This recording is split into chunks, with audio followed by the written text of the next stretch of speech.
माननीय सदस्य अमनलाल मोदी, फेरि पनि म नियम 15 को 1 आकर्षित भएको कुराहरुमा ध्यान दिँदै आफ्नो कुरा राख्न 2 मिनेटको समय दिन्छु। सामान्य सभामुख महोदय, सबभन्दा पहिले त के हो भने लोकतन्त्रको एउटा महत्त्वपूर्ण पाटो जवाबदेहिता हो। मैले यो शब्द किन प्रयोग गरेँ भने संसदमा मान्यज्यूहरूले आकस्मिक समय, शून्य समय, विशेष समय बोल्ने गर्छन्।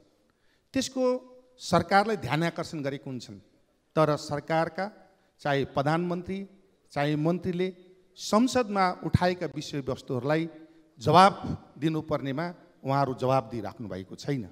मैले विषय कहाँ जोड्न खोजेको हुँ सभामुख महोदय, धेरै मान्य सदस्यहरू आकस्मिक र विशेष र शून्य समय बोलेका विषयवस्तुहरू आजसम्म मन्त्रीहरूले या प्रधानमन्त्रीहरूले आएर प्रधानमन्त्रीज्यूले आएर यसको बारेमा संसदमा चाहिँ के बोलेको भनेर जवाब दिएको अहिलेसम्मले भेटिराखेको छैन यो पल्टेको चाहिँ संसदमा।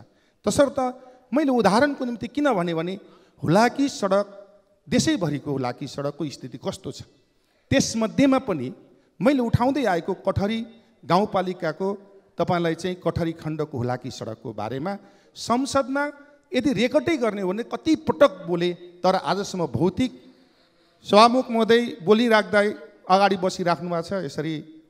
तसर्थ मैले भन्न खोजेको कहाँ भने सभामुख महोदय कि हामीले संसदमा बोल्दै गर्दाका विषयवस्तुहरू सरकारले जवाब दिएका छैन। हुलाकी सडकको बारेमा कतिपल्ट बोले होला।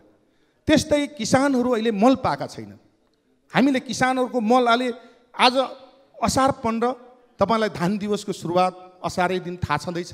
यो अवसरमा त सबै किसानलाई मेरो शुभकामना पनि छ, तर मल पाएका छैनन्। तर मल नपाइकन किसानहरू छटपटी राखेको बेलामा सरकारसँग उठाउँदै गरेका विषयवस्तु आज सरकारले सुनेका छैनन्। त्यसको जवाब कसले दिन्छ? सरकारले दिने कि मान्यहरूले दिने? मान्यहरूले जवाब दिने कुरा होइन, सरकारले दिने कुरा हो।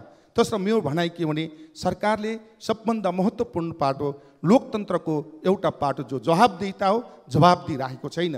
विभिन्न विषयवस्तु पनि संसदमा उठेका छन् सभामुख महोदय। तसर्थ मेरो भनाइ के भने मैले हुलाकी सडकको बारेमा जो प्रश्न गरिराखेको छु यो पल्ट मन्त्री अहिले हिलो यस्तो अवस्था छ हिलाम